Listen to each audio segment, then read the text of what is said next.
से शोभा लिंबू जी सम्मानित हैं और उन्होंने विश्व भारती शांति निकेतन से हिंदी में पढ़ाई की है। वर्तमान में वे पश्चिम बंगाल के कालिम्पोंग कॉलेज में हिंदी की प्राध्यापक हैं। शोभा जी।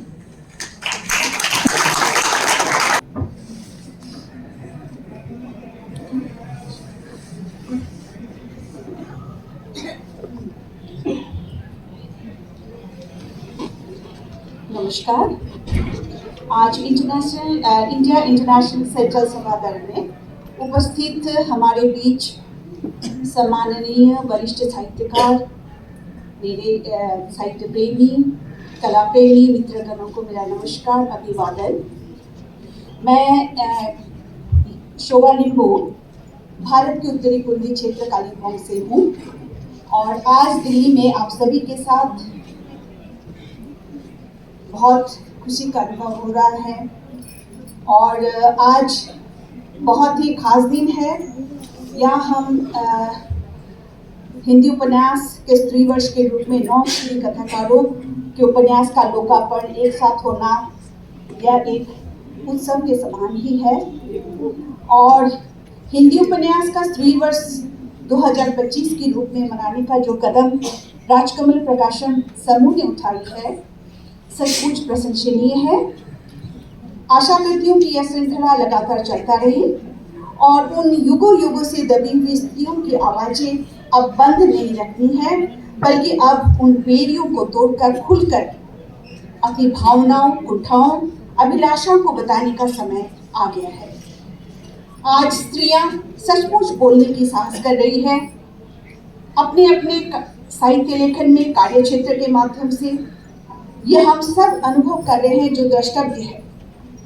इस महत कार्य के लिए राजकमल प्रकाशन समूह को हार्दिक बधाई एवं शुभकामनाएं।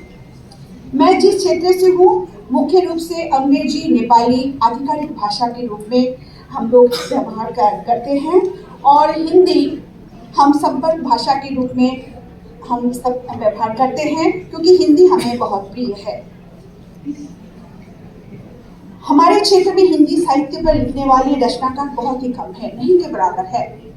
अनुवाद कार्य हो रहे हैं और आज राजकमल प्रकाशन समूह के प्रति सदा आभारी रहूंगी, क्योंकि आपने मेरे इस कृति को हिंदी साहित्य जगत के बीच स्थान दिया और यह मेरे लिए सिर्फ नहीं, यह हमारे संपूर्ण क्षेत्र के लिए बहुत ही महत्व रखती है।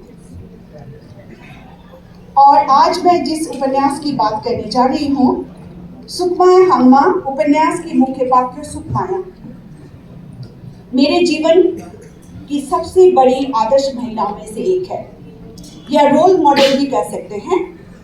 मैंने बचपन से ही बहुत करीब उनके साथ उठते बैठते उनकी आपबीती को मौखिक रूप से सुनते आ रही थी और क्योंकि मैं उनकी बहुत लाडली थी और उनकी जितनी भी मन की बातें होती थी मुझे ही कहती थी, क्योंकि मैं बहुत ध्यान लगाकर सुनती थी।